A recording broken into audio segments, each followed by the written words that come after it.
movement mukiambia nini watu. These kids, by the way, they don't care. If you're listening to them, they do not care. They are saying you've messed up the country and you have to go.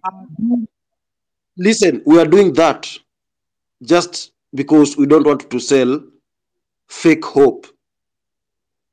You can go to, you people are right now, you are like orphans, because even in church right now, they are not selling you that fake hope. The church is on the game. Let me tell you for a fact. Let us be realistic. There's nothing you guys are just, muna punch the air. You're just punching the air. You're just punching the air. There's nothing you people are doing. Na mkipunch the air ina massage ego yenu kuona ni kama mnafanya kitu na mfanye kitu. Ni nyinyi tu wenyewe watu wenyu wanakufa. Ni nyinyi tu wenyewe mnazika watu wenyu. Ni nyinyi tu wenyewe mnagaramia. Ni nyinyi tu wenyewe mnagaramia hizo protest. Ni nyinyi tu wenyewe mnajichomea parliament, na ni nyinyi tu wenyewe mnaemploy au elect au MPs. Na hao watu tu ni nyinyi tu. Hata wewe mwenyewe sasa ukijiangalia, you just one and the same thing with the president. You are a liar. Mnyamwezi, na ni sisi tu wenyewe tunawatoa. Sisi tu wenyewe ndio tunawatoa. Wacha Keria nijibu, naona na mkiwatoa problem because mnawatoa mkileta the same people. Says let us be realistic. Mimi nimekuwa nikisema tutaweka Gen Z. Tutachagua Gen Z. Gen Z hao wenye from ukimpa kazi ya Monday to Friday anaanza kusema unamnyanyasa. Watu wenye wataki kuchoka. Wewe unataka watu wenye wataki kuchoka. Wacha kujaribu ku control conversation. Wacha Keri kwanza anijibu. Listen, it will go down the history that the Gen Z is the most useless generation. Yeah, but you're ranting now. You are accusing us of ranting. That's exactly what you're doing now. Me, I want Kerry to answer me my question. I'm not ranting. I'm trying to make sure that I put your rant on. I put a stop on your rant. Sawa. Kerry, anaweza nijibu. Kenyan suko hapa? Yeah, mimi niko hapa nasikiza tu. Nasikiza.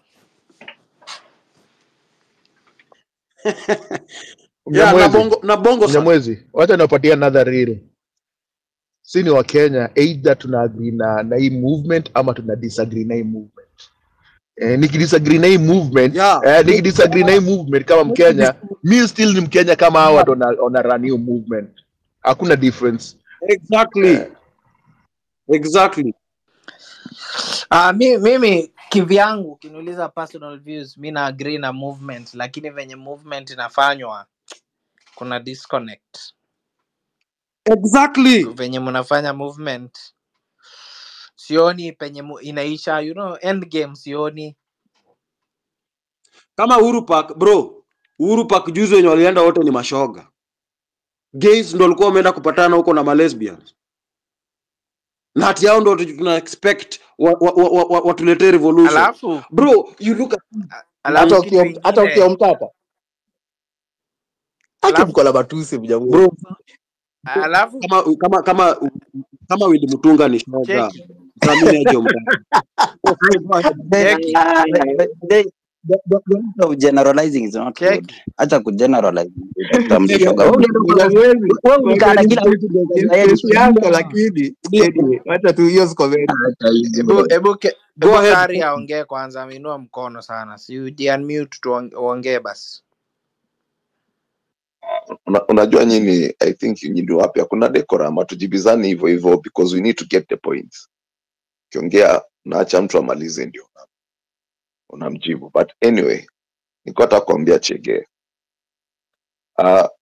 Did you see how long it took for the president kutoa army kwa kambi? Did you see how fast it was done? Yeah, it was very fast. So what does that tell you? They will come to protect you. They came because they were told to come to protect you.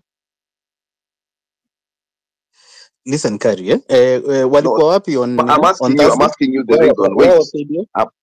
Just let's have a conversation. It's not Okay. Why did they come? Have you kwanza ushaiona jeshi out of the camp toka wewe uzaliwe? They came to restore peace and order because things were getting out of hand, and their commander-in-chief ordered them out.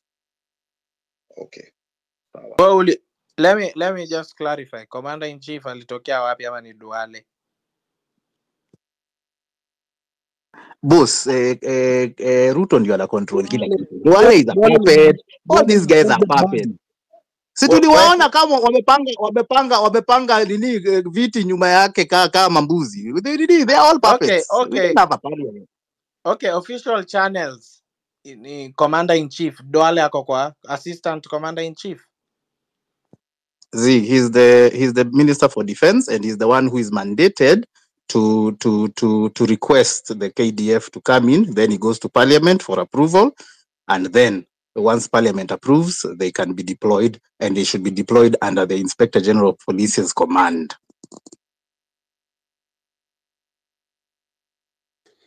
Man, Kenyans out wametutoa zone mbaya. Bado tulikuwa tumeingia zone nyingine safi man. Shit. Bro, lazima thank you. Ndio maana nilisikia ilikuwa right. Kwa sababu lazima tufuate pia facts. Unless we are suspending the constitution. Are you saying we suspend the constitution? That was actually the question I was asking you. But tupatie Kerry chance tafadhali amalize. Kerry ni kama una drop. Anyway, go ahead. Suspending the constitution and not suspending the constitution, that doesn't make a difference. We even agreed here that constitution is just real on paper, but in reality it doesn't work, and when it has to work, most of the time you find it works for the president. Hata kwa space alionyesha hivyo. Bro, mpaka kwa space president mwenyewe akawaambia amwezi kuwa kama yeye. Lakini hamkusikia. Kenyans ulisikia? Ulisikia kiwaambia? Hapo alisema, hata mimi nilicheka nikasema we. Anyway, shots fired. Alisema tu. So, my friend, there are things to do. There are ways to do things. My friend. If you had my job, my friend.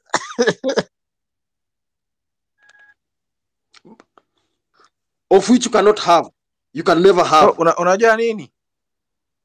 Hiyo contract mulisaini na huyu jamaa 2022.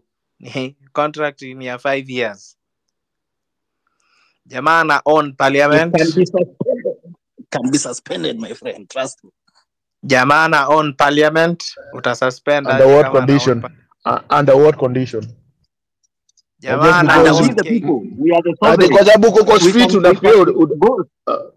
Try. Anaongea. So try. Nasemanga hivi. Nasikianga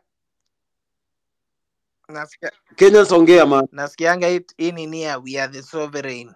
We are the sovereign. Na muli-elect mambuzi parliament. Amuko.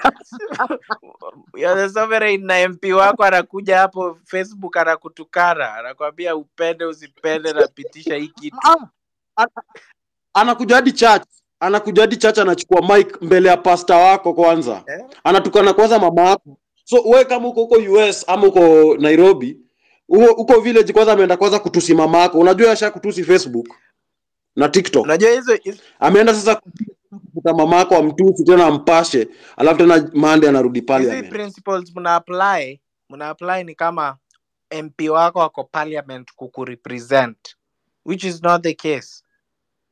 MPs wako parliament sahi wana represent, MPs wa UDA wana represent Ruto, au ni watu wa Ruto top to bottom. Uliona mtu wa UDA mwenye alisema haku support finance bill? Labda mmoja. Hizo zingine zote ni ng'ombe. So Ruto wako na parliament yote. Speaker ni wa UDA. Sijui nani mwingine, deputy speaker ni wa UDA. Army ako nayo. Supreme Court ako nayo. Wewe uko na recourse gani? Utaenda tu kwa street na maji ushutiwe. DPP ako nayo. Ushutiwe na muende mjizike. Mtampeleka kotini gani? ICC. Atakwambia been there, done that. Ata frustrate to investigation. Na mrudi tena hapo venye mlifanyana na Uhuru. Kwani si Uhuru na yeye walikuwa ICC? Mimi na washo hakuna kitu. Sasa mkisema we are the sovereign, mliuza sovereignty yenu kitambo. Mliuza for how many? Labda huyo MP alikubribe Rwabe. Hiyo ndio price utalipa. For 5 years hakuna kitu inaweza fanyika saa hii. Tutaandamana, tuandamane tulale hapo Afya House ama hakuna kitu itafanyika, sioni.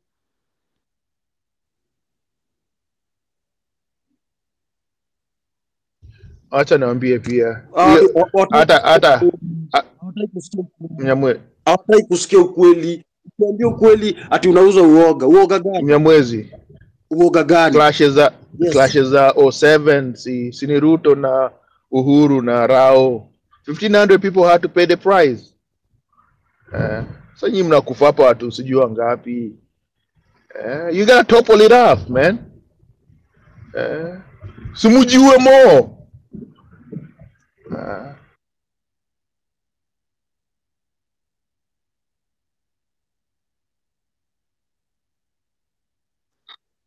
Nyinyi mnataka mmetafuta tu njia moja ya suicide. Na mnataka gava take accountability ya hiyo suicide. Kitu moja nimediscover Mnyamwezi, kitu moja nimediscover na Wakenya wanasahau so fast. So fast. Silikuwa 14 years ago, 07? Hata umeenda ICC, work hand in hand, baka Sonko alikuwa hapa anapiga mayowe. Bado wakupiga mayowe kwa hao 1500 people walidai. Hata prezo wa kuenda hata kuvisit hata mmoja. Alivisit hata mmoja kweli? Hakuna. Na Bongson anadai kubonga. Anyways, I hate guys. Thank you guys, but hapa nasikia mko na maubaya mbaya. Sijui mliamuka na pande gani. Yeah, bro, don't take prisoners. But you see, we are all Kenyans. All we are calling for is good governance. The question here should be how. So, as a Kenyan ukijitenga useme muna. Who are you? You are a Kenyan also. We should ask ourselves. Yeah. Want good governance. But you good governance. Ndio wewe na Bondo ongea. Wacha kukula interrupt kila mtu. Mimi nimesikiza mkiongea. Just give me a chance. Then utanijibu. Unasikia? The thing is, we should ask ourselves as Kenyans, how are we going to ensure that we are getting good governance from the leaders we have? If tumeongelea maandamano tumefanya wiki moja 2-3 na we are not achieving chenye tunataka, we should re-strategize as Kenyans, sisi wote. But hii mambo ya kujidivide, kwanza kusema unajitenga, we are all suffering as Kenyans kwa mikono ya hawa wase.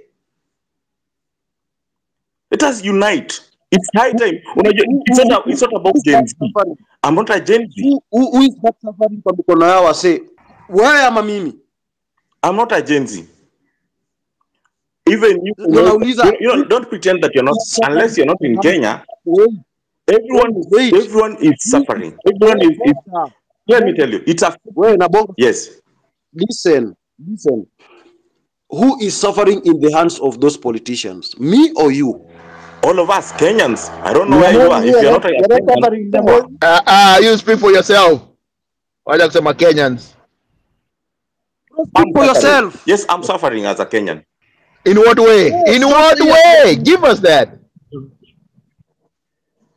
Mnyamwezi. It's not about coming here. Unasema unasafa. Yes. Watu walikuwa kwa street walikuwa wamestunya. Hakuna mtu alikuwa amesafa. Stunya lini? Angalia the health services. I'm telling you. Let me go back to my constituency. Unapata? We have a health facility that is there. Every time people go there, hakuna dawa. But this called Gen Z. That's one thing nafuangalie. But hold on. Ngoja bro una play politician way. But majenzi walikuwa kwa streets wote wamestunya. Wanaepa mbio wewe hata kutuambia watu ni wagonjwa. Hakuna mtu mgonjwa walikuwa kwa streets. Ongea facts. Ndovu manzi you so shallow. Ulikuwa unataka ugonjwa kwa you try to control. Watoke kwa street. Oh, kwa hivyo ni watu wamestunya peke yake na kwa streets, ndio? Kwenda huko at your story at your hospital, man. Oh, you play the politician game of blaming some big institutions. And that's what you think. You know, that's your mindset, not mine. Correct. That's what maybe you believe in, not me.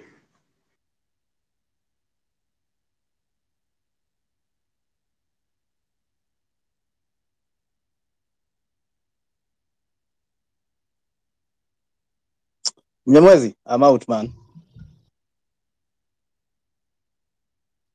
Upper reality ni check. Quick fast, man.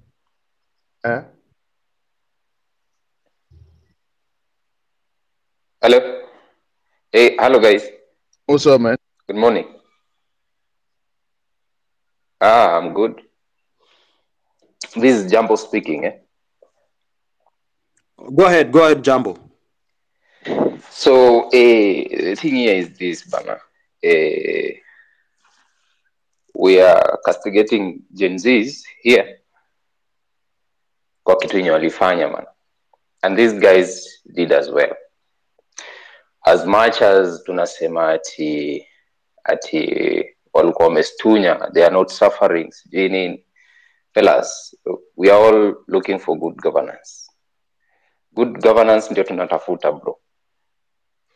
So I believe these platforms the X, the space zenye tuko all of us tukikuwa hapa tukigather na tukizungumza. Let us talk something productive. Let us not be here to castigate others. Tuanze kusema vile watauliwa, vile sijui nini. Hapana, bro. Bro, we are all looking for good governance. That's it. No, that's a lie. Bro, you're lying to yourself. You're lying to yourself, bro. No lies. No lies. Let me ask you a question, Jambo. Let me ask you a question. Ask, bro. Yes, bro. You are looking for good governance, right? Exactly. There's already a government there. Why can't you make it work for you? By the way, I'm not in that government. I'm not in that government. Unajua we Jambo, nimeona umeandika hapo kwa comment that this space is not productive, bro. Can you like before you remove yourself? Just drop, bro. Unasema this space is not productive na niko na nini coffee app na M-Pesa watu wanatuma do, unaniambia it's not productive. Jitoe before nikutoe. And fuck that bad governance you're talking about.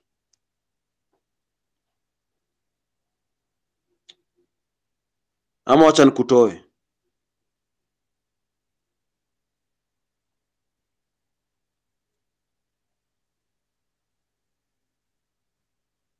The fuck?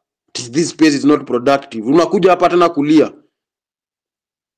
Bro, you don't take prisoners here, man. Hapa tunakuwa real. Kenya zinajua uko na hiyo appetite ya ma victims. Yeah? Ukikuwa real na hii convo, bro, utajam.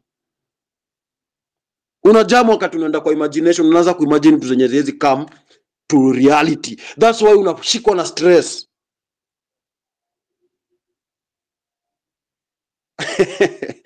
My goodness. Kenyans, are you there? Yeah, mimi niko hapa nasikiza tu majamaa. Nasikiza ile upuzi inaendelea hapa. Good morning, George. You know, Munyamwezi, I am just curious. Before that guy goes, he said we are all looking for good governance. How does he know how good governance looks like? Aliona wapi? I was about to ask him that question, and then that idea of removing him out from the space came came about when I saw a comment again at this space is not productive. I was like, what the fuck? I mean, No, Hey, he must have seen it somewhere. So atuambie, we want good governance like this other one, because he knows what is not good governance. So he has something he's comparing it with. So atupeleke hapo tuone hiyo example ilikuwa inakaa namna gani. nimemremove bro. Unaongelea nani? You know, Mtoe kabisa. Him. huyo jamaa anaitwa Jambo. I had to remove him because I'm trying to reflect myself kama president. Nikiona mahali kuna magugu na ngoa. So nimeona is a bad energy. And we are being real here.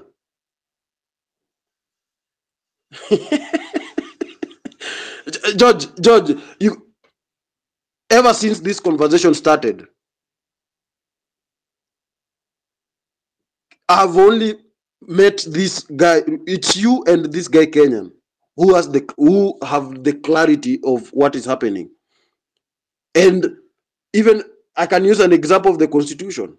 We had to go back to the days of Machungwa and Ndizi,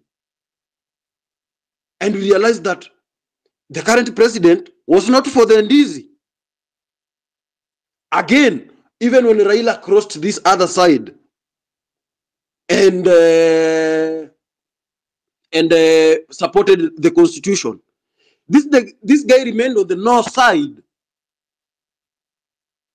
And this on the north side, he went to church and bought the support of the church. And they were on this other side. Now, he prepared his way to power. He went again and beat down the BBI. Now he's the president. Kenyans will tell you now, he owns the parliament. He owns the army. What do you have that makes you think that you can move this guy? Now, these victims, George, these perpetual victims, they don't want to listen to that. They don't. They don't want to tap into that reality. They're still stuck in the imagination. When they went to Uhuru Park to demonstrate their fetishes, you know, on Uhuru Park, that event was meant for gays and lesbians. The LGBT community is the one that converged there. So these people, with these fetishes they are doing, they think they can move the government. And then when you try to be logic, they are like, unauza uoga. Really? And these are things that we can see. But George, go ahead. I was just about to point out the point you just made. You said he opposed this current constitution, the one from the orange and the banana movement. Sidio? Yeah, he did. Long time. Na stick by it. Hata wakati Raila alibend. So you are telling me he is now president in a constitution that he did not support? exactly. Let me. Exactly. Twende tu pole pole. Pole pole. Exactly. Sina haraka nimefika nyumbani. So when he was talking on X, he said the country has a constitution. He has to obey the constitution. And he said, he put out a question: you either have a president who obeys the constitution, or you tell me to be a dictator. So he is obeying a constitution that he is not even in favor of. Yeah, he doesn't But like if you listen to people on X, especially the ones on the X with Afro Rus and Nigger-centric. Ruto is a dictator. Ruto is a dictator.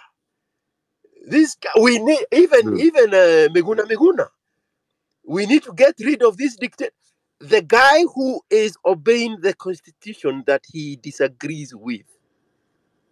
The guy who had to give lesser power to call the military instead of using section 58 of the constitution that gives him the power to declare a state of emergency.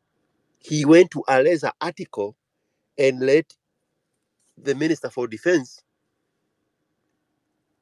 and Jim Carrey, you have something to say, you pick up the mic. Jim crying. He's about to cry. It's moment. all about...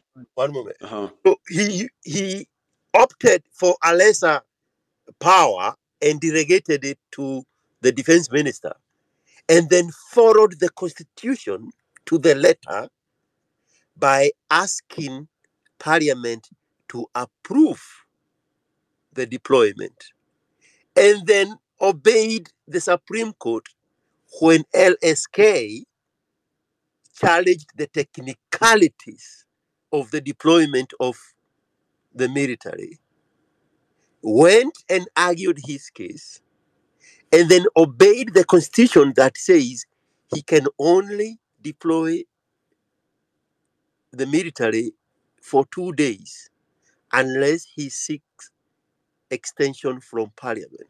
That one is the dictator. Show me the one that is not a dictator. Like the guy who was saying, everybody wants good governance. Show me a bad governance. I mean, Hey, people don't want to go the logic side. They don't. When you take them there, it's like you're killing them. Umelipwa.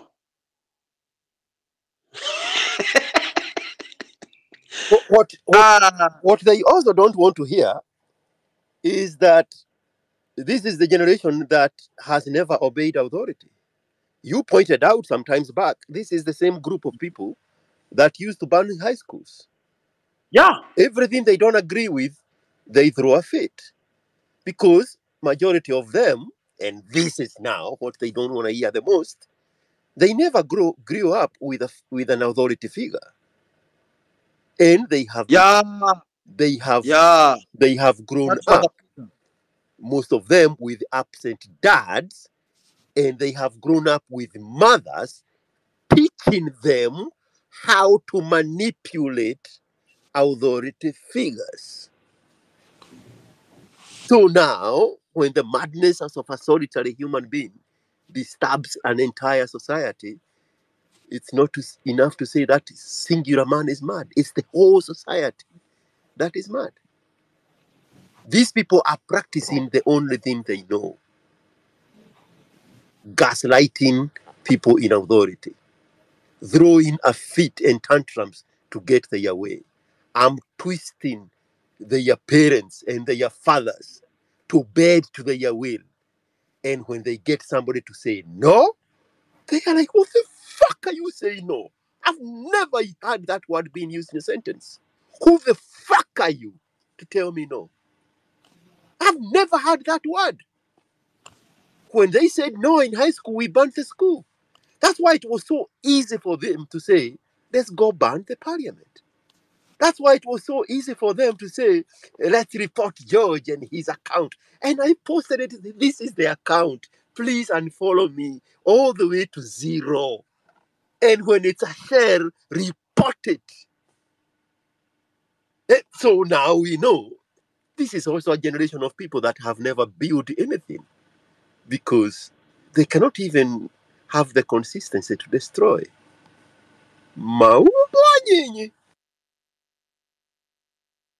They burnt the parliament and went back to their homes and ate and slept and watch videos of themselves.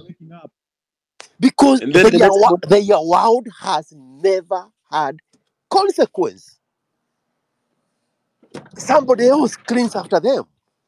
Somebody else covers for their mistakes. Somebody else who are tetea. Because at the end of the day, they still have that magic card called victim. Ooh, you flash that card out, my goodness. Everybody lines up to help you, poor victim. Whew. Reality check is a bitch. Hey, people, this is one of the realest conversation I've come across on these spaces, my friend. Yeah, it's only Mnyamwezi. here, bro. Hi, Munyamwezi, Mnyamwezi. We don't. Munyamwezi, you said something in the beginning. Hello? Mnyamwezi. Wait, Jim crying. My Yes, engineer. my arm is paining Oh, because Jim it's crying. been up I'm for too coming to long you. I'm coming to you. Let's have and a I'm not forum. getting a chance to Yes, say engineer. something.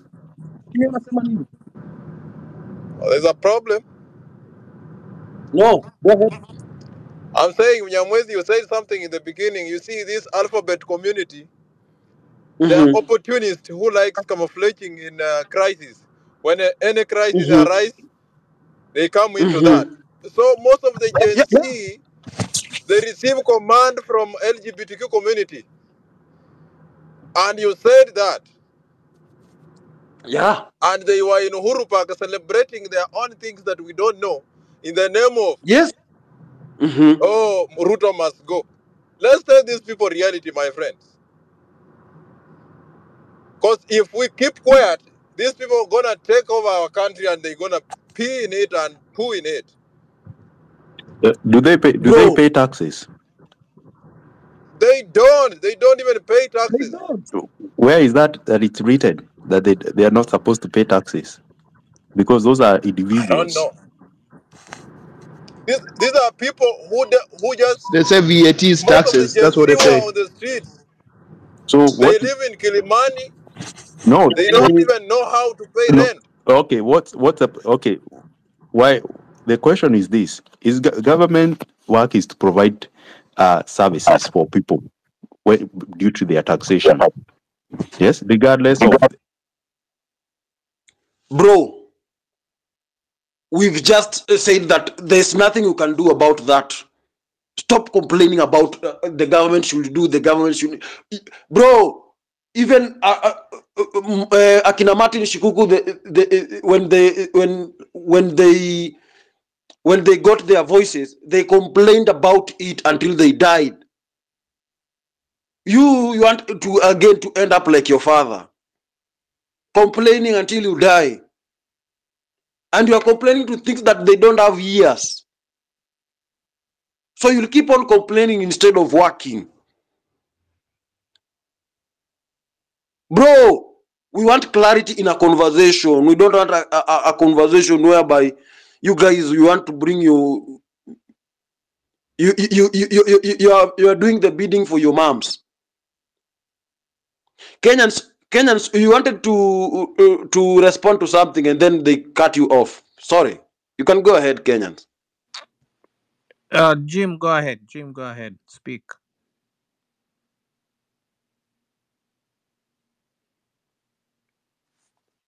Doing.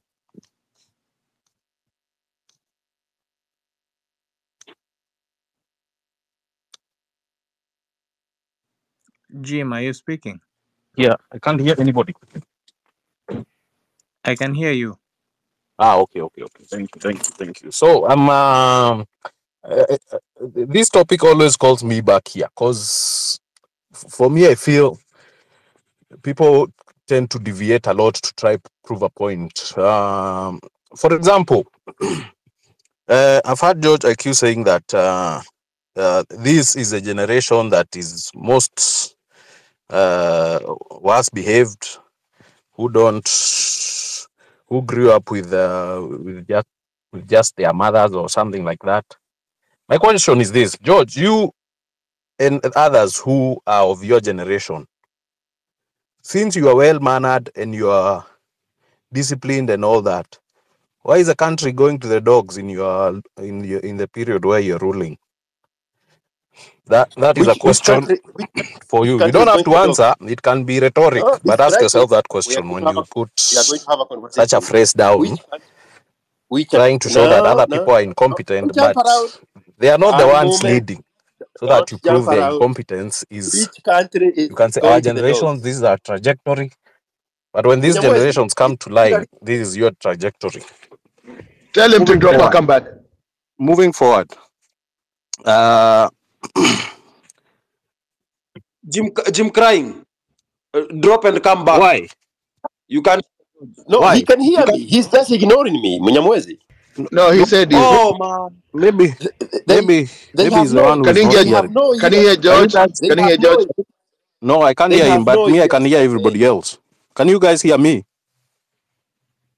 No, you have to drop and come back. Jim You can crying, hear. you're intentionally ignoring George. No, Yes, That's what you're doing. Why bro. would I Watch and ignore learn. him? I've just asked a question Watch and and I've said it's optional. He can answer or not. Drop and come Why? back. Why? Nobody gonna speak until you come back. You drop and come back. Okay. no, he can hear me. Don't go anywhere. You can hear me. Can you hear me though? Yes, I can hear you, but you Thanks. don't have ears. You don't have ears for men. You don't have ears for men. The only voice you. If we bring Mariam here, you would listen to Mariam until tomorrow.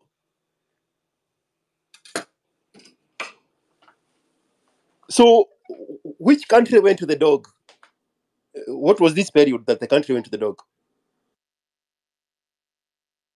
You see, that your generation, you're saying that it's well groomed, that listen to authority. It's the one which has taken the country to the dogs. No, skip that. Describe Hello? the country going to the dog. What does that mean? Hello? Yeah, Jim, we can hear you. Continue. Can you hear me now? Yes. Can you hear George? George? George, can you speak so that I confirm if I can hear you or not? You can hear me the whole time. You just choose when to and when not to. No, George, I don't like those kind of games. So just let's go straight. That's not an issue to make. Oh, bro, I am not going to talk to you like your father. You are the father that your mother has taught you how to dominate. I am not that guy. I have not requested you to be a father. And Hiyo tuliokanwe hiyo saa hii. So pick and choose. I not request you to be my father in any time in this life. Oh, I would smother you. Did you hear what I said? Because I don't, George, I said I don't. No, I'll take you back to where you are. You said our generation, quote unquote, are the ones that watch the country go to dogs. Describe the country goes to the dog. What does that mean?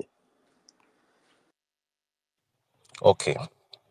And let's stay as objective as we can. I said this. You have claimed that we belong to the generation which could not listen to. Stop repeating what you said. Explain to us the country going to the dogs. What does that mean? We heard what you said. Describe that going to the dog part.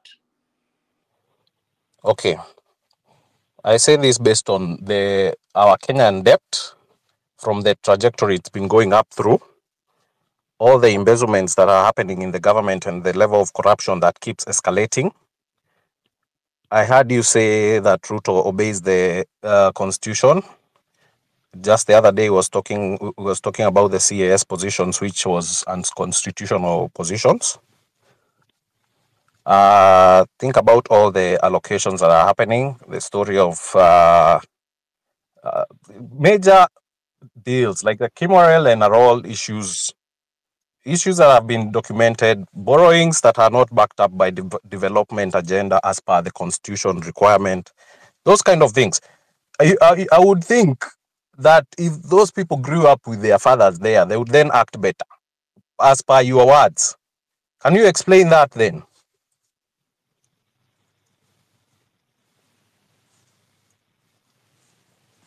Can you hear me? So now, if we had not grown up with our fathers, we would have gone to the street and demonstrated. That's exactly what you've said we do, because we don't have fathers. No, I'm asking you. No. I'm asking you. We are continuing with the conversation. Don't speak like Siri. No, it's you. We already said what we said It's before. It's you who said that statement originally. Then I asked, because now you said we didn't have So fathers. yeah. So You now who we had are one step fathers. ahead. No, No. You're not gonna drag me into pettiness like a woman. Mmezoea kuongea na wanawake, nataka mimi niongee kama mwanamke. Mimi sitaongea kama mwanamke. Tutapelekana na mutaratara. So because we were raised by our fathers, we should have demonstrated on the street like you. you should have shown a better way of doing things, which you haven't. Which one? Except the way of taking the state house to court over CASs, and the court went all the way to court. That part or which part? You show me. At what point should we have stopped going to court and demonstrated on the streets? Show me where you went to court and anything got resolved. I've told you I've told you how I feel the government is incompetent based on your generation leadership. The opposite of going to court is what? Taking matters in your hands. That is your generation MO. What is your generation's MO? No. Hey, bro. No otherisms. Otherisms. It's because you're very... Bro, I'm going to force you to talk like a man. Stop arguing like a woman. This is me forcing you with my head behind your neck. So you said taking matters in your heads is your MO. It's a yes or no. Don't otherize it. No whataboutisms. You said that, not me. No, you said your generation takes matters in their hands. No. I want you to confirm that. No. I want you to get a backbone behind those words. George, you said that. You asked me the opposite of going to court. I told you it's taking matters into your hands. That I did not say that's what our generation does. Perfect. Is that the MO of your generation? No. We are exercising a right written down in the Constitution that people can have a people's, what do you call it? A people's parliament or something of the sort, where if you've tried the avenue available for you to use. Every time I hear someone... Kenyan, I'm talking. Please just hold your horses. You'll have a chance to say what you need to. If you need... Bro, Kenyans are host. Well, then I might then just let you guys be then. Because if there's no chance to talk. Yeah, you're not bringing in... What could possibly go wrong? Nothing will go wrong, but at least if as co-host you're unable to moderate this talk. You have grown in this environment where you feel that if you don't get your way, then you have to burn things down. But how different am I from you? Even you, if somebody doesn't agree with what you say, you quickly mute them. Even you're in the same. No. This mute button is to fast forward you into being a man. Stop talking like a woman. When you argue with a woman, they always bring whataboutism. Then the arguments go nowhere. That's why you should not argue with a man. So I'm catching my tongue right now to stop arguing with you. And then I remember you are a man, but you have your mama nature in you. So I have now to push you to speak like a man. That's what this button is doing. I know you are not used to hearing this male voice ever in your life. This is the worst thing ever to happen to you.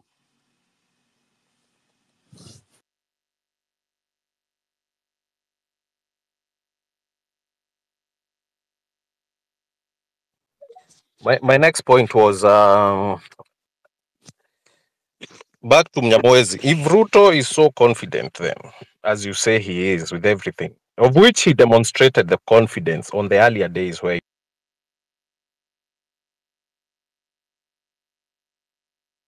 he would normally in a peaceful in a country where he has very high ratings. But he's got to a point where on back-to-back occasions having to do things because he's trying, one, to preserve his image, two, he's also saying that these demonstrations that are happening are quite unpredictable, and in a way they are arm twisting him. So do not discourage people telling them there is nothing that people are going. They are fruits of this revolution. For what it takes, the bill had to be suspended, where everybody thought that by it passing, actually people thought Parliament might be forced to vote no, but when it was Jim crying, you think the bill was suspended? You think? Kenyans, you are to speak, Kenyans. Why do Kenyans, you keep muting you have a... people? Bruh. Kenyans, go ahead. Yeah, I was just saying, when I hear people talk about the Constitution says this, the Constitution says that, you realize we are past that. You know, when Kenyans decided they were invading Parliament, they did not consult the Constitution before that. And when the police decide they are shooting people, they are not consulting the Constitution. So when we are interacting here, we want practical solutions. Don't tell me, I know what the Constitution says. Everyone here can Google what the Constitution says. And apparently what the Constitution says is not working. Is not working. The president does not follow the Constitution. The citizens do not follow the Constitution. So let's find another way of communicating that does not involve quoting the Constitution. It's like we are quoting the Constitution too much and we know the Constitution is broken. You know, it's like, oh, we go to Sunday, we quote the Bible, we forget. Is there an alternative pathway? Because I feel like there's a breakdown in communication. The government does not understand what you guys want, and you guys do not understand what the government is doing. You know, when the president was on Twitter a few days ago, you kept just hammering the same thing, and he was giving you the same answers. Oh, we want jobs here. The president says, I'm taking you to Saudi Arabia. Oh, there's corruption. Oh, I gave you fertilizers. What next? You guys can decide to go to Afia House every day. What will that solve? I'm just looking past the demonstrations, past what you guys have said you will do every day at Uhuru Park. What next?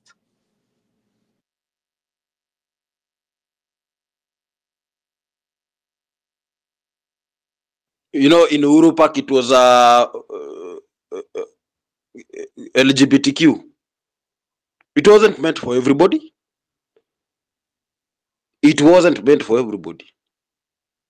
Uhuru Park was a content creation for small boy Boniface Mwangi, so that he can catapult himself to the next paycheck.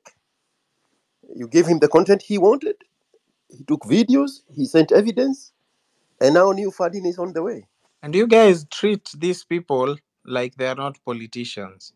Boniface Mwangi is a failed MP. He was an MP aspirant. People did not vote for him because the people there, people of Starehe know him. They know he's a con man. Yeah. So they Yes, did not. yes. So he's of all the candidates, of all the people who vied for that seat, Boniface Mwangi was the least qualified person. So when you guys say he's suddenly our leader, how? Kenyans, why are people refusing to tap to the reality? Mbona watu wataki kutap kwa reality? And the guy who just spoke right now, he just said that the demonstrators know what they want. What exactly do they want? because they keep changing the goalpost. Is there a list 1, 2, 3 all the way to 20, and then we tick all of those things and then we exhaust the list? No, there is no that list. Improved governance. That's an ambiguous term. What does that mean? Accountability. We need Okay. to track our public debt. So, okay, let's get there. You know, the goal towards progress, we measure accountability, measurable terms. What do you want to see in like 10 days in terms of accountability? Don't just say accountability. We can write a book about accountability that's thousands of pages long. What do you give me like 5 points about accountability? Just 5. Okay, we need budgets to be made more public, especially where money has been borrowed as a loan. We need to see exactly what it's being directed to do as per the constitution, and we need to see that trickling down to the developments. That level of accountability.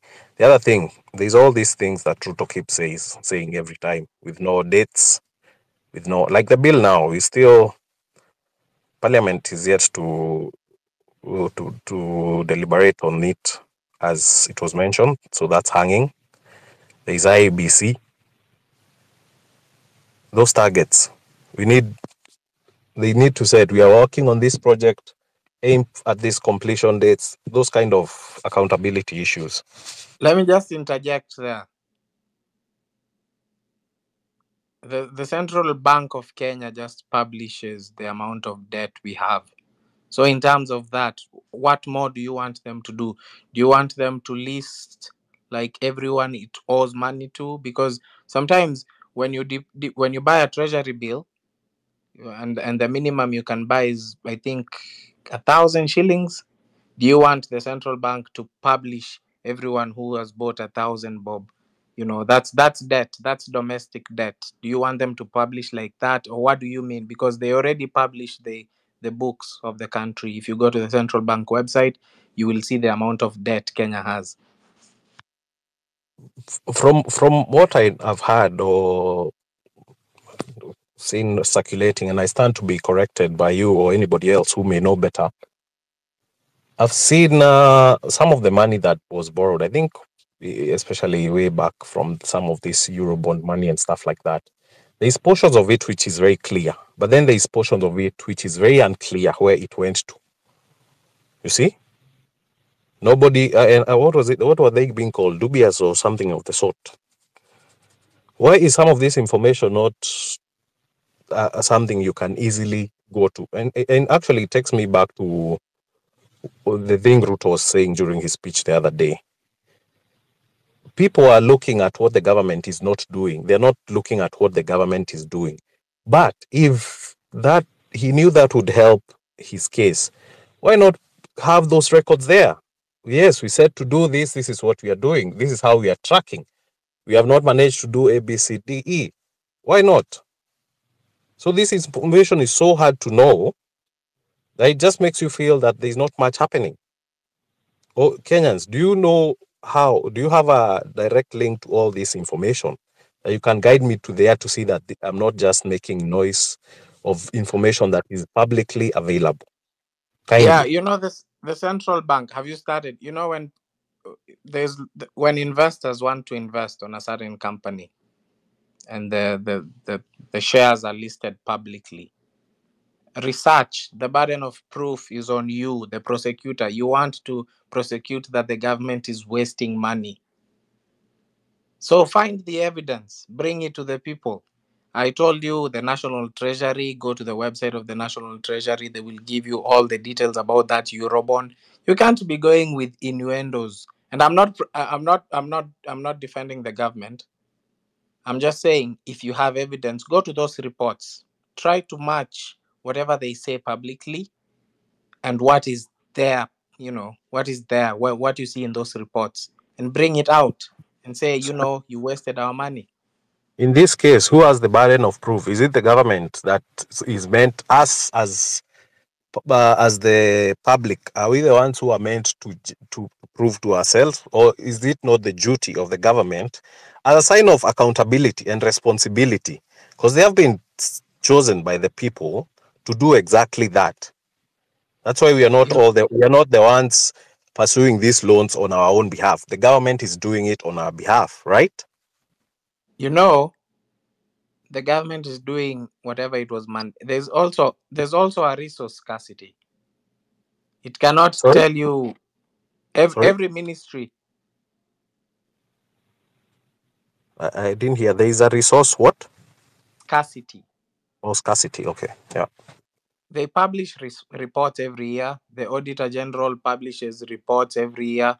So that's for Kenyans to read those reports, see how their money has been used. Ukienda kwa supermarket and they scan those receipts and then there's a mistake, when I expect that teller to tell you that, you overpaid. No, you correct the teller, unamwambia you scanned this thing twice. So the same thing with the government. Go to the central bank website, find things that don't make sense, bring it back to the government. I think tumemalizana na hapo transparency. Someone else can speak. Nimeongea sana. There is something I wanted to say that even the president said about. You remember there was a budget on confidential spending. You see that the money which was budgeted on which was confidential. What is that? So basically, even to hold, because what has happened is information need to be put on the public domain because the money belongs to the taxpayer. So if it is your taxes, you are entitled to see where your taxation is going. And I would like to hear this from George. When you file your taxes in the US, are you given a breakdown of how much money is going to the disability welfare? How much money is going to the roads maintenance? How much money is going to the military? How much money is going to defense? How much money is going to various offices? You are given a breakdown when you do your tax returns. So, and it will show how many deductions were done. That's a figment of your imagination. Nothing like that happens anywhere in the world. I think I've seen places where that happened. I'll send you a link, George. Oh, I know what happens. He said I get a breakdown of where my taxes are going. Yes. In case you don't, you should. There is places where that happens. I'll send you a link. That's done in the appropriation bill. No. We are talking about your taxation.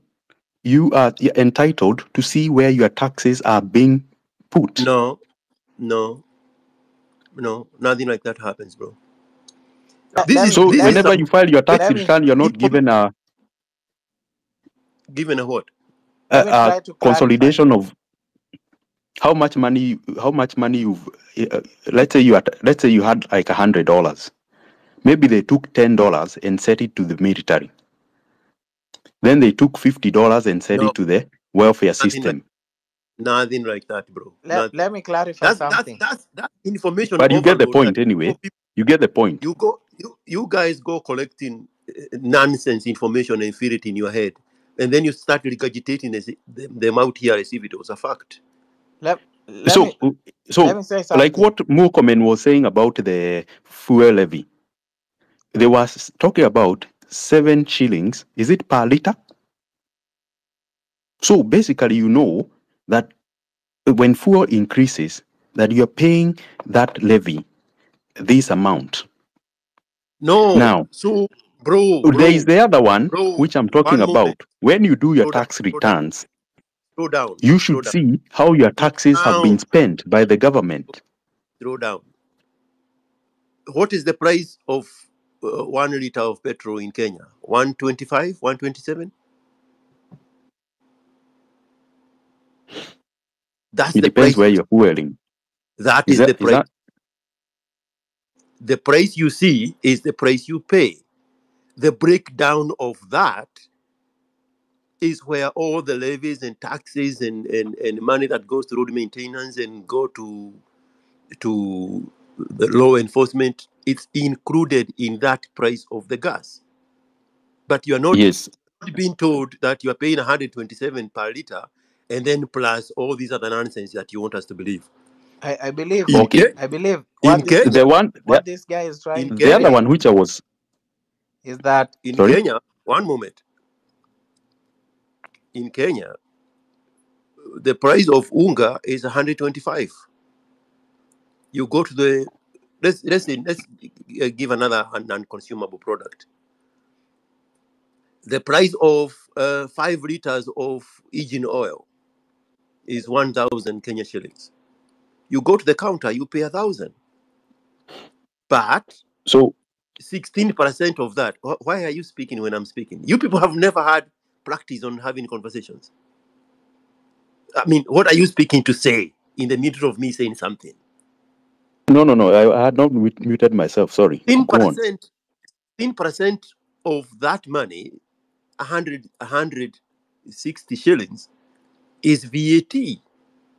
That now goes to the revenue service in Kenya. What is the name of it? On Haile Selassie Avenue. 16% of that. But you are not paying 1,000 shillings plus VAT. No, you pay the final price, and then the breakdown is below that. The same way, the breakdown is stipulated on the things that you pay in a liter of petrol. But you are not, looking around and say, which pump is not charging me for Kenha? No, Kenha money is included in a liter of petrol. So I'll give you an example, like the medical levy and the housing levy. So everyone is charged that amount. Hold on.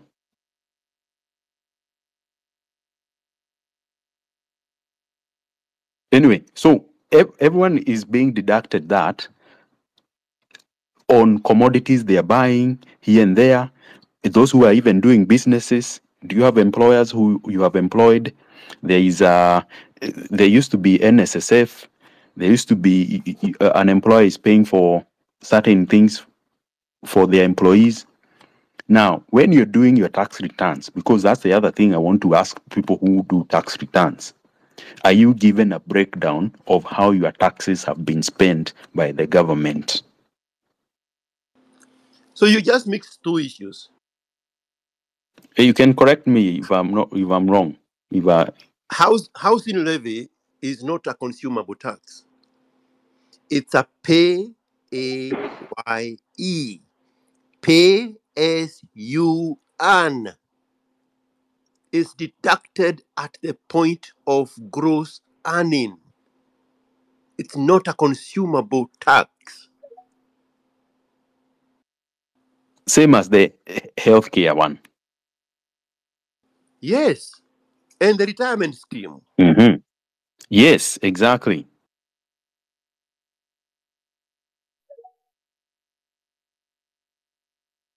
So you guys go out there, collect all this information, put it in a big puzzle, and you try to make it sense. Things have order. So you hear somebody coming here and say, hey, we are being overtaxed by this housing scheme. We are being but he does not have a paycheck.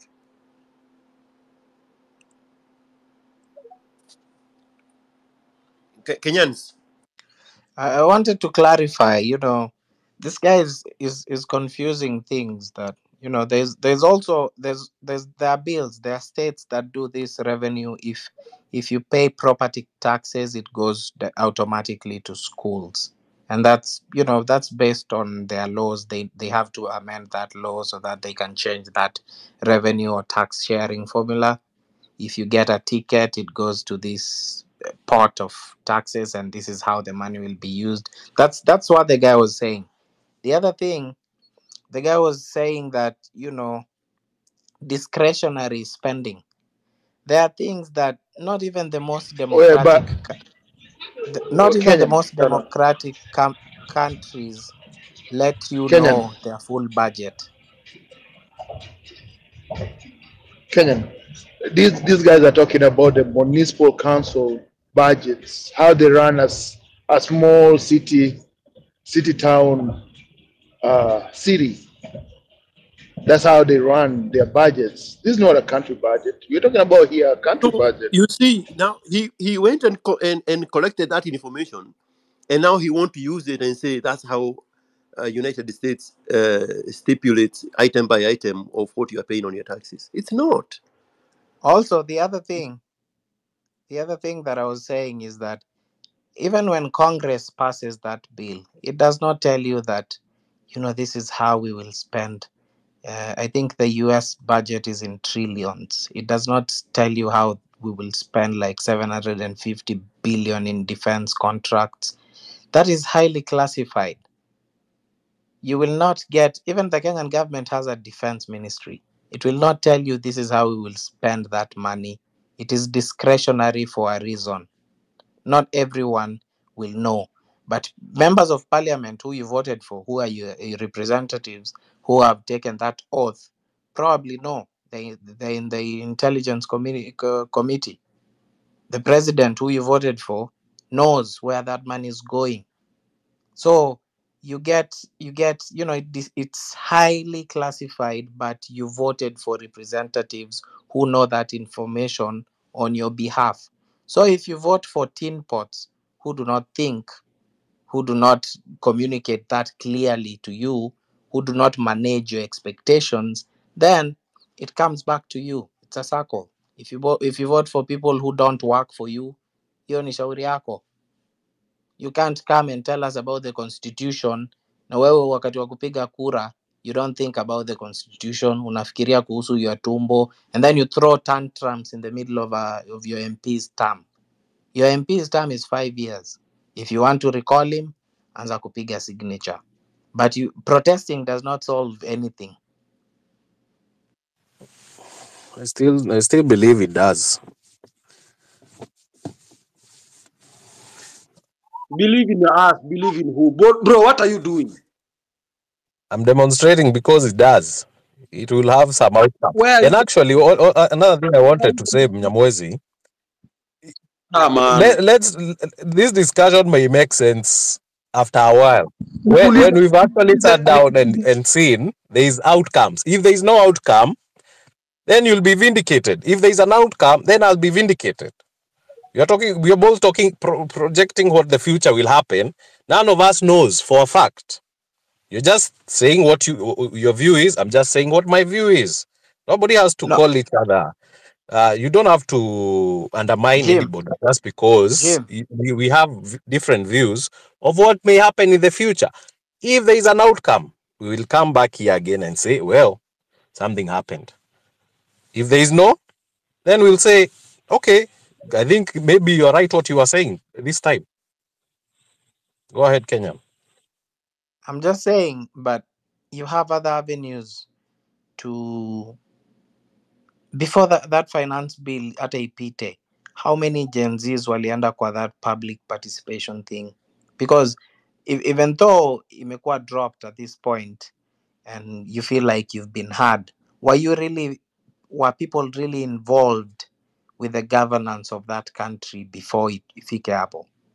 Because citizens cannot be abdicating their duties and then wanna pop up whenever they want. Governance is not... When you go to these advanced democracies that we speak about, people call their members of representatives, ama Congress, every single day, members of parliament every single day, about small issues. Small issues like taxes on bread, watapigia MPs na their MPs will actually listen to them. Ukibook appointment, the MPs wataongea. Before we get there, like before we get to the protest part, tulijaribu communicating our expectations clearly, ama tunakuja tu tunapea MP mic, he speaks to us and then anaenda. Yes, so before I think we had put too much faith on our MPs and our government that they were running things the way they should until we realized they are doing their own things. And that's why we've decided we will keep doing this until they know they are being checked left, right, and center. And if that has an outcome, we stand vindicated by our actions. But otherwise, we will not just sit down and wait for another 2027, where another lot of poor leaders may just come back and continue with the same track. Right now, we want everybody. You see, even those guys who are very rude in parliament, saying that these are sideshows and stuff like that, they ended up trying to be polite, and now they're even posting. Like I saw Kimani Ichung'wah posting some videos of a road he's building near where I live, near Kikuyu area, and I was like, now he's actually now trying to bring people back on his side. Well, there's outcomes to these things. That's all I'm saying. Whatever it happens, it's better than things continually being run down. Yes, John Marx here. I can add on. You see, government usually has shadow ministry, or let's say there is a minister, there is the opposition. They counter check. They ensure that the government is running the programs as they have stipulated. Now, unfortunately, in Kenya, at the moment, there is no shadow ministry that governs, that ensures that the Minister for Transport has actually managed the finances as guided, because that's their work. They are supposed to bring them to accountability. The minister, the opposition as well, is also has to call where MPs are failing out, because that's the idea. You're supposed to say, oh, by the way, people who were flooded, can the minister of who's managing disaster management explain how they have spent the money? You're bringing them to books. You're bringing them to accountability. That's how a proper government, which has a proper opposition, works. Unfortunately, this is not the case. Hey, let me just ask a simple question. Because you guys like quoting the Constitution so much, where is that office of the opposition in the Constitution?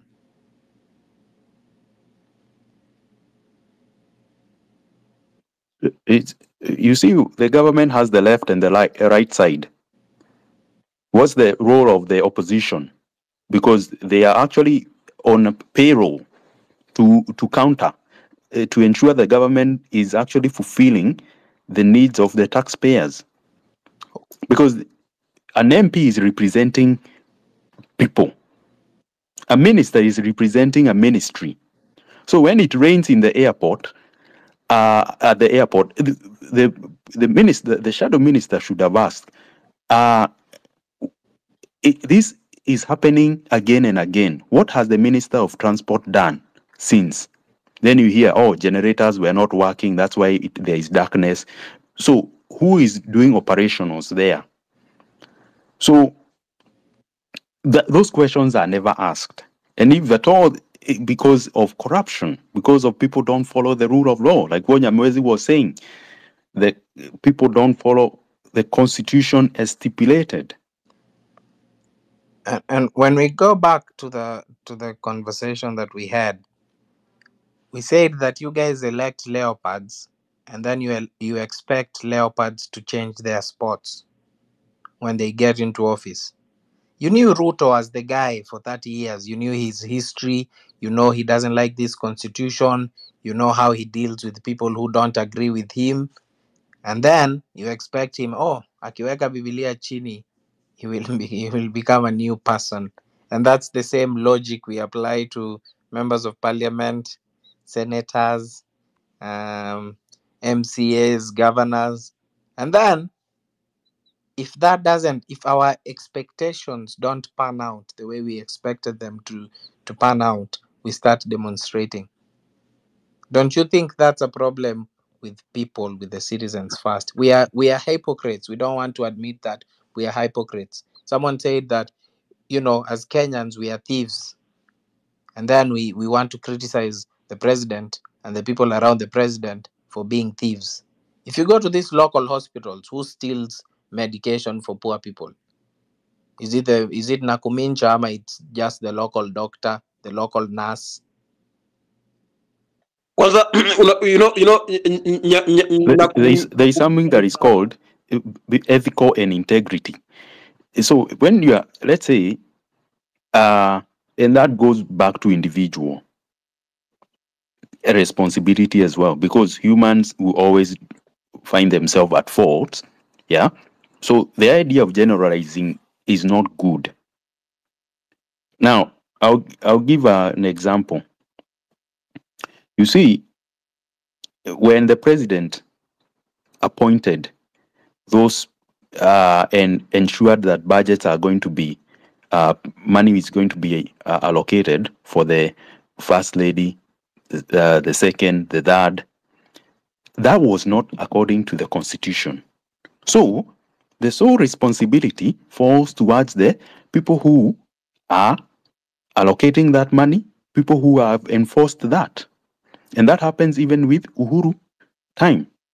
So it's not the person who voted them in. They are not the problem. It's the person who is exercising the powers where they are. Wejo, si ulisema wewe ni wa term mbili na deni?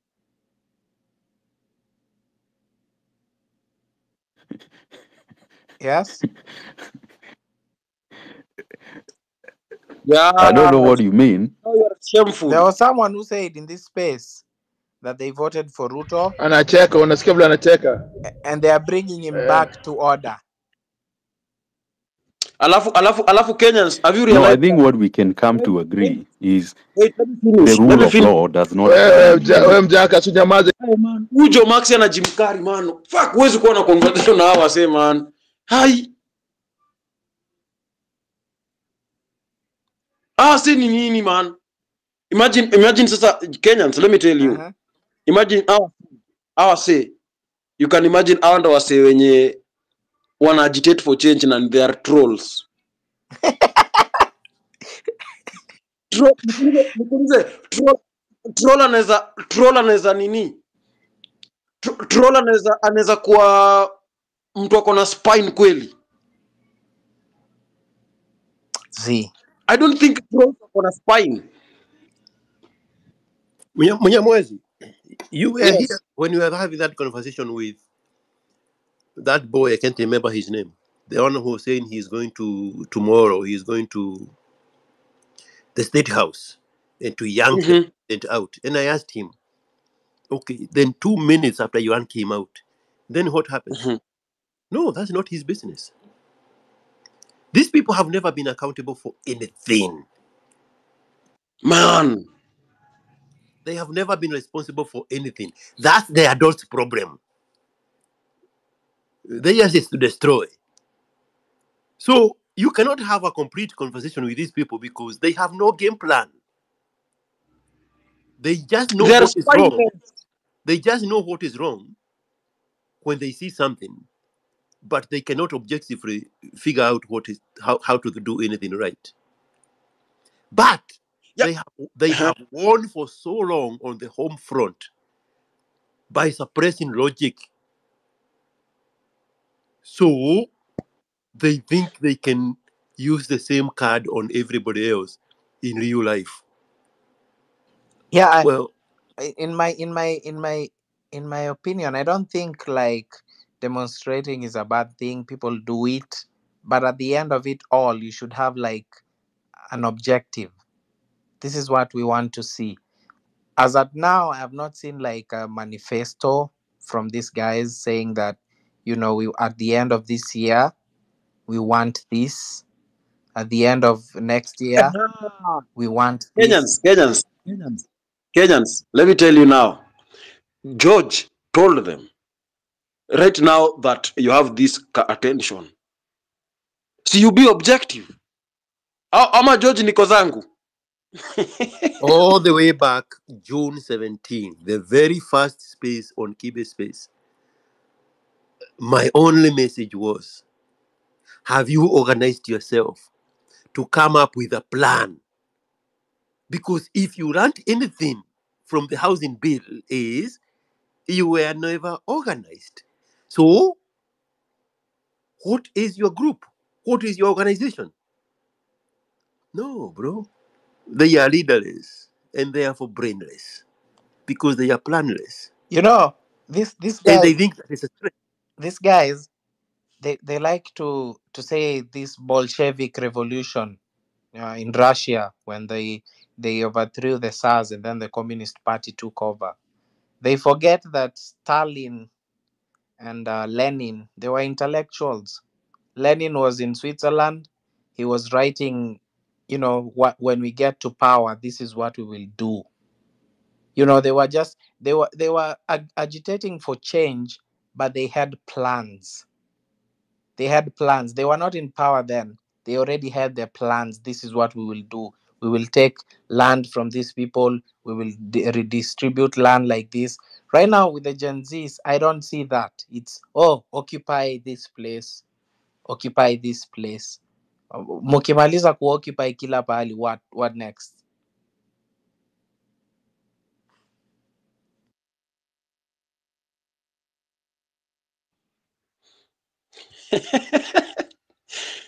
And you have Joe Maxia and Kari. They're the ones, George, now, they're the ones who are suppressing the logic in all this. But the MO is that of the woke mob. Elon Musk calls it woke virus. It's anybody they don't agree with, cancel them. I mean, that's the MO. Tupena batumsalimie, cancel them.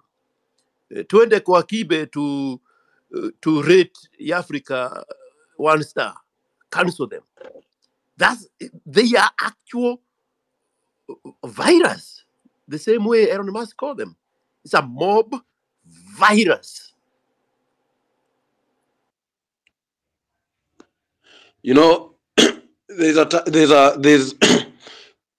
There's a time they were glorifying Edwin Sifuna. Right now, Edwin Sifuna is a devil. What did He's they not do? a good. What did they do with Cairo? Bro, they glorify you today to prepare you for tomorrow. Exactly. Slaughter. You see this Omutata guy? They are going to eat him. They are going to eat him. But let's hear from some people. You don't know it now. You can't believe it now. But they are the same people who are going to destroy Omtata. Yeah, and Omtata has been doing well. Omtata has been doing well. Remember? But right now, he has entered that zone. You wait. Right now, Sifuna cannot touch it again. No, it's just that sometimes we have to evaluate these people, and we are dealing with accountability, and it has to cut across. If we discover, because otherwise, even if we were to keep him as one of the key people who can stand as a leader in future, you guys then will come to say, you don't know this Sifuna guy is the one who passed this bill of conflict of interest.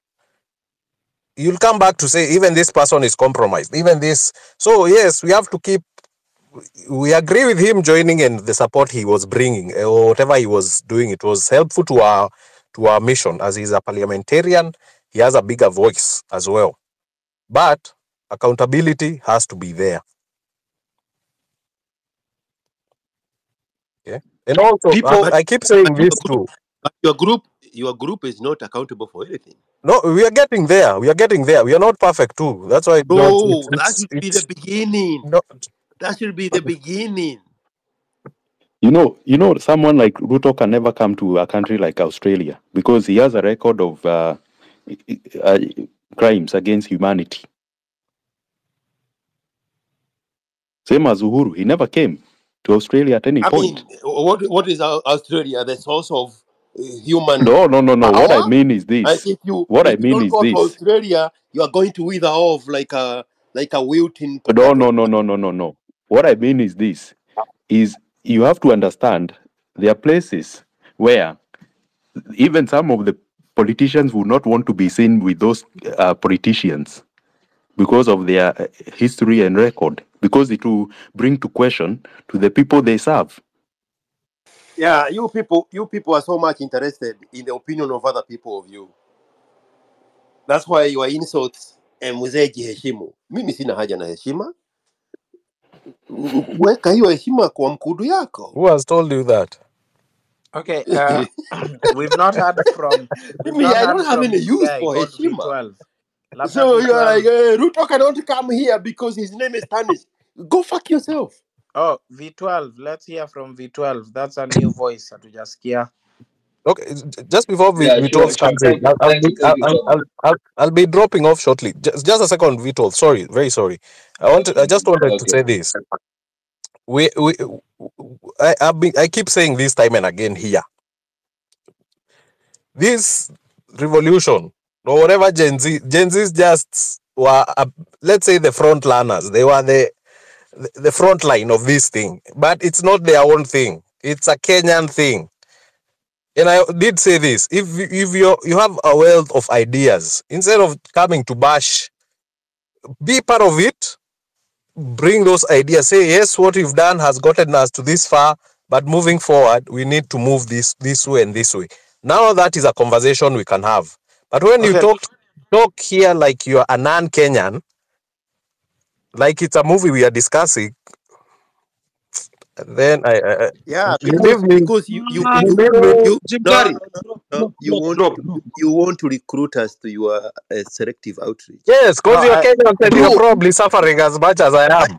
I watched snippets of Morcomen when he went to Ochichi Obina show. He is completely unbothered with your nonsense. Exactly, and that's what I'm saying. I was like, is this a recorded from last year? Is this live? Because this guy is completely unbothered by your selective outrage. I was like, way to you go, saw him. motherfucker. You saw him describing that watch comfortably. You know, people think this watch is cheap. You saw that. You saw that part. Bro, Comfortably.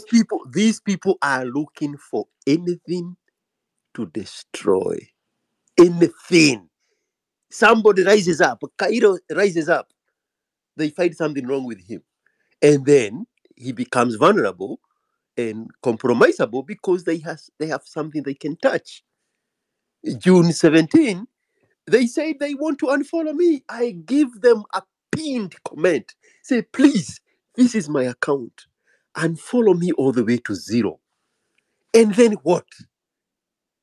Because these people are the quintessential destroyers. Everything they are looking at, they want to destroy it. Look at them when they're on the streets. Did you watch that video of a big white SUV being destroyed by... Did you see that SUV? I saw, man.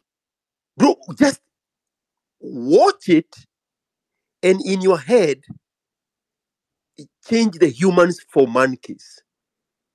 Isn't that what monkeys do?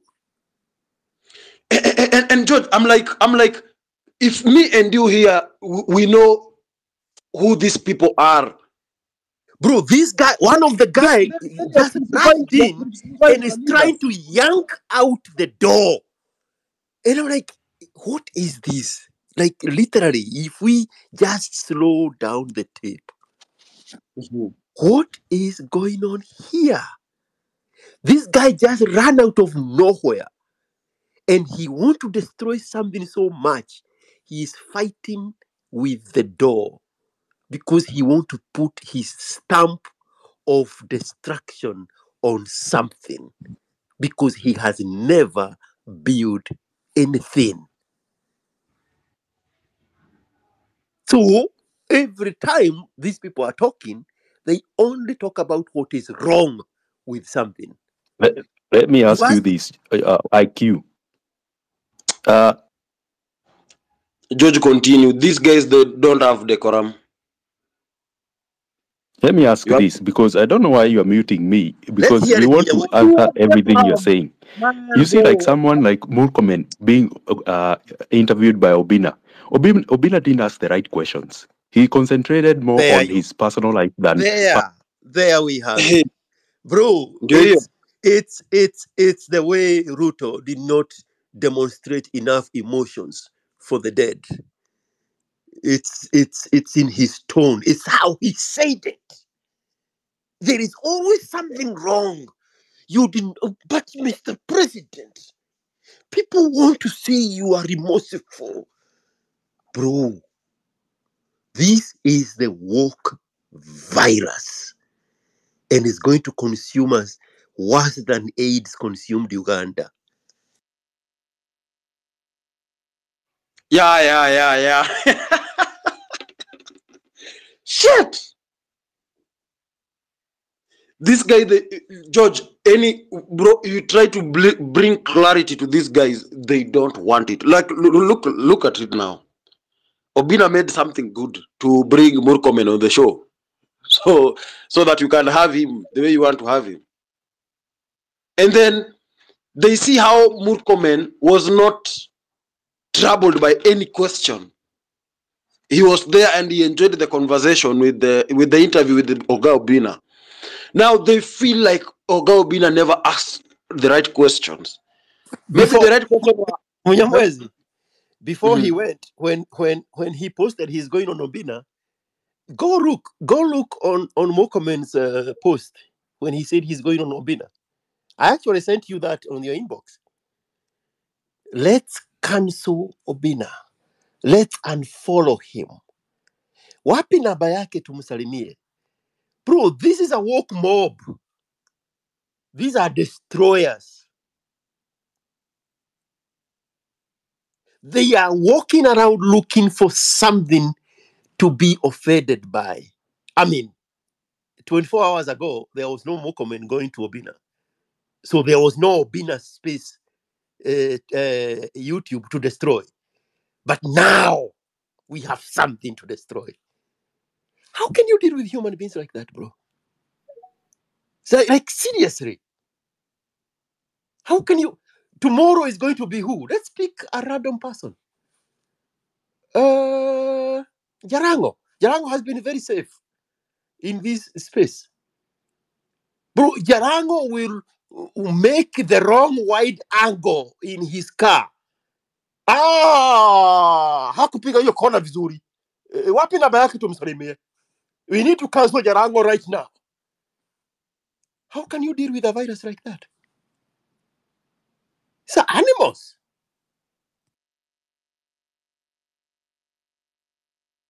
And that's why they can smoke tear gas.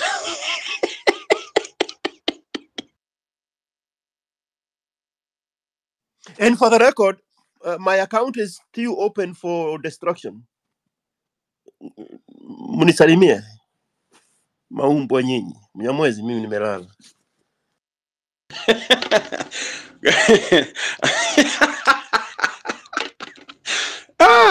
George, unalala aje kwa dunia iko na watu kama hawa? How do you sleep?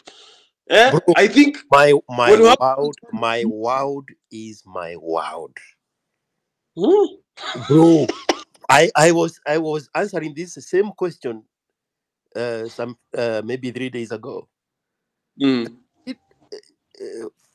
When I worked in the gas station, I was being paid 2,500. My immediate problems were how to collect enough stuff so that I can move away from my sister's house. So I started buying a mattress. And I couldn't buy a full mattress. So I went to these Swahili guys, like they look like Indians, and started putting a deposit towards my mattress.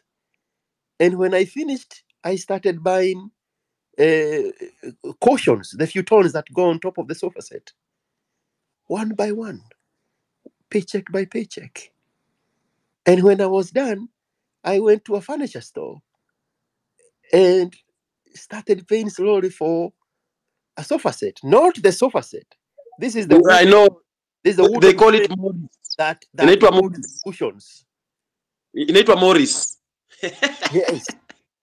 And then I got my little 12 by 10 room, and I moved in there and got a paraffin pump, a paraffin cooking thing. And I'm sitting on the bed and I'm cooking. And then I graduated into a Meko. Meko was 2,500. My full salary was the price of Meko. In the midst of all that, moral clashes are happening. Okay? People are getting killed in Molo with Jenga, whatever that, David Jenga, the MP of Joro, Molo. People are coming in droves from Banti Forest. IMF is squeezing Moi to restructure parastatus and give handshakes to civil servants to retire early so that he can relinquish the power of parastatus from the control of the state. None of those things matter to me. My problems were, how do I get a lemon blanket? How can I afford a Great Wall TV set? How can I get a DVD player so that I can start watching the movies? My life was a tunnel. And there was nobody coming to rescue me. I was responsible for my own life. These fuckers have grown up with this external information about shit over everybody else's life. You had that guy talking to me about breakdown of taxes in America, bro. That's none of my business. My life is my responsibility. I move one step at a time. If tomorrow can be better than yesterday, then today is an opportunity to make it better for me. There is no we in I. And that is the message these people have missed. Because they think they move as a group. No. You move individually. We meet at the top. And then we create groups of winners at the top. But because you don't want to do that, that's why you are fighting the people who have created groups for themselves at the top. Go look at the history of Murkomen. He went to school on scholarships. Moved to 2 different schools in high school. Got a scholarship to South Africa. Were you with him in South Africa? Were you watching whether he is eating school money in South Africa? He put his feet on cold water and studied. He gave that story on Ochichi's show. Were you there watching him at the time? Then he got a scholarship to come to America and study law. Went back to Kenya and taught law. Something you don't want to agree with. That he went and taught law. But now you see him at the top and you fucking feel that he owes you an explanation about his life. Who are you? Who the fuck are you? Where were you when his parents were being humiliated into begging for school fees for him?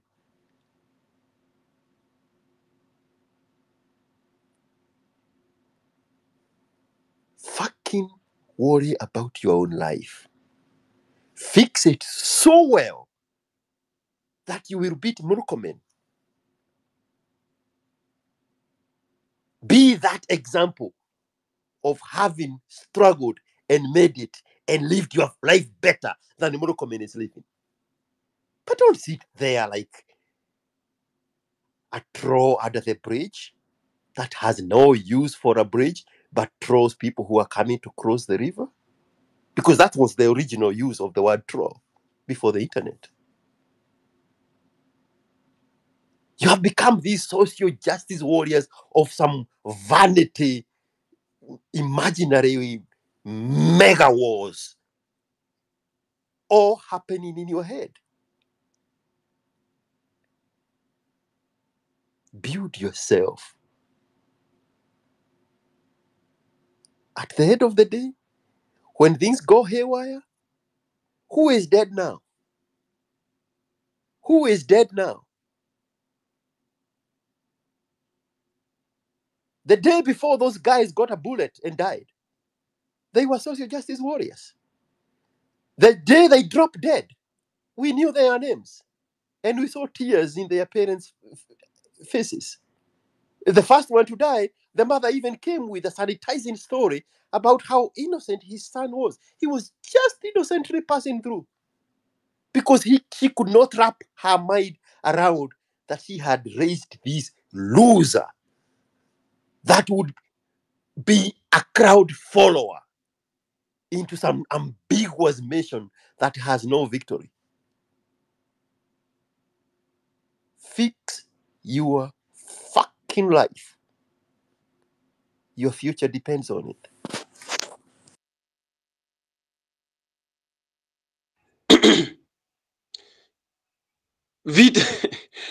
Hey man,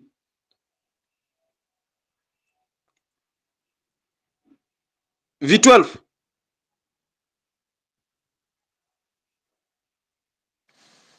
So, like I was Can you hear saying, me? Murkomen wasn't asked the right questions. V12. Oh yeah. Okay.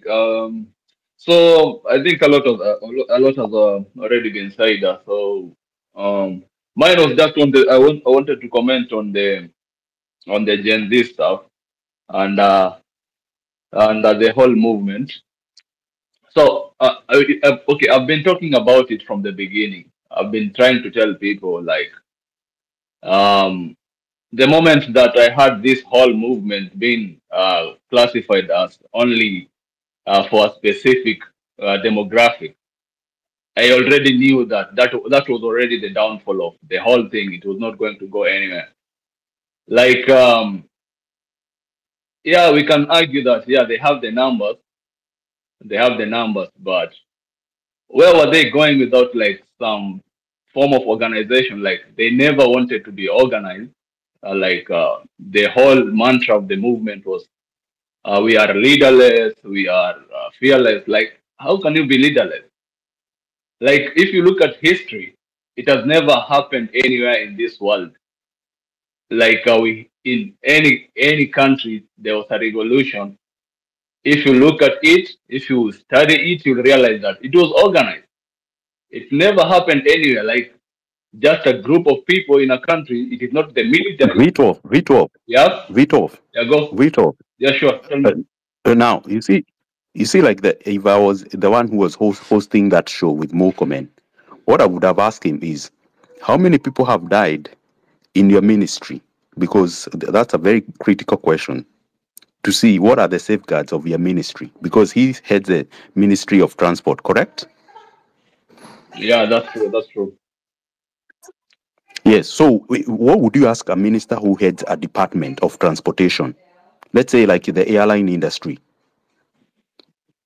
What are the safeguards you put to counter terror? What are the safeguards you put for passengers, businesses? So, did he talk about Matatu? Did he talk about Boda Boda? Did he talk about the deaths that have died? Do you know about, so in the year 2003, more than 4,000 people have passed away in the transportation of Kenya? Okay, let me say this, bro. Let me say this.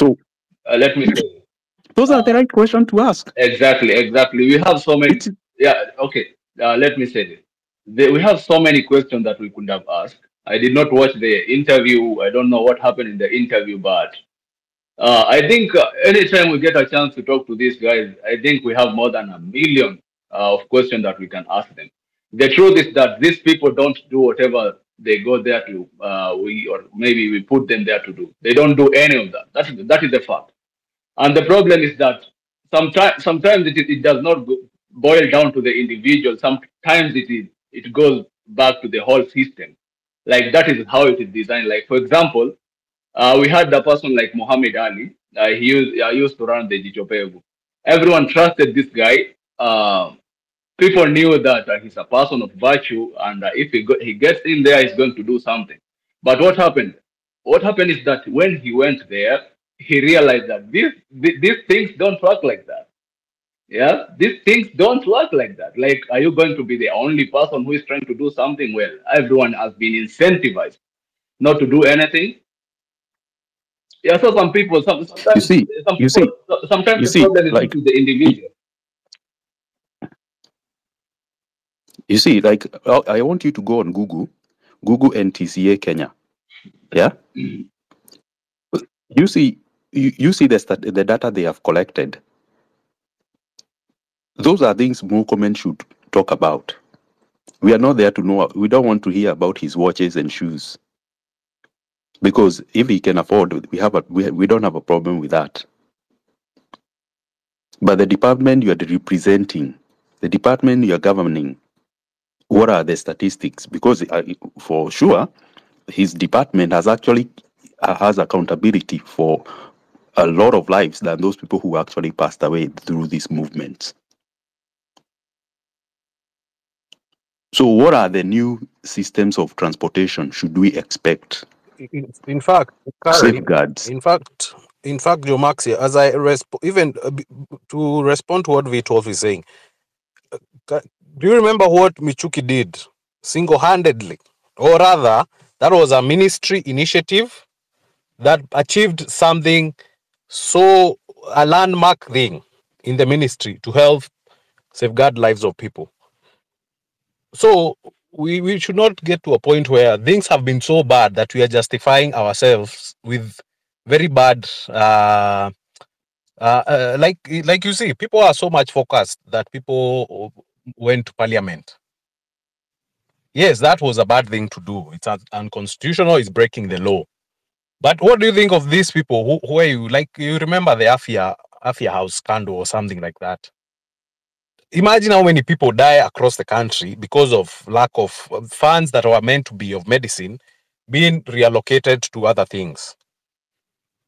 So, but just because that is not tabulated in order, people don't feel like that's a big deal, or because or just because people do not want to look at those inefficiencies. Think about even COVID time. How many people died because maybe people embezzled the funds? Maybe people didn't get the care they would have needed. Maybe people wanted to have a high number of deaths so that it can reflect internationally well to get more funding. Do you picture those kind of things? Then you equate them to all the issues coming from demonstrations. I'm not saying to be justified, but do not close your eyes to one side of things, looking bad down on this other one, which is trying to improve. And my last point is this: if whatever you're so against what's going on, what are you doing in your place? You who have a better idea, you could come and say, me, I don't agree with what you guys are doing. In fact, as we are doing this, and we have made so much progress. But when you continue with, like what Mnyamwezi is saying, that this is people making money, even you go there, eat your money, and be at the top. Is being at the top being like Murkomen. You've said he has a very good track record, George has said. Only to become a minister, then have a very poor record in the ministry, then messing up his whole track record of showing how well he went through his career, going up through merit and discipline, only to become a minister and fall so bad because he's unable to perform there. Does that character not count to help him even be a performer? Same with Ruto.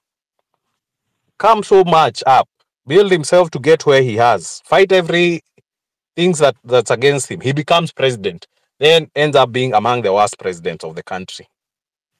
Wait, bro. Let me drop this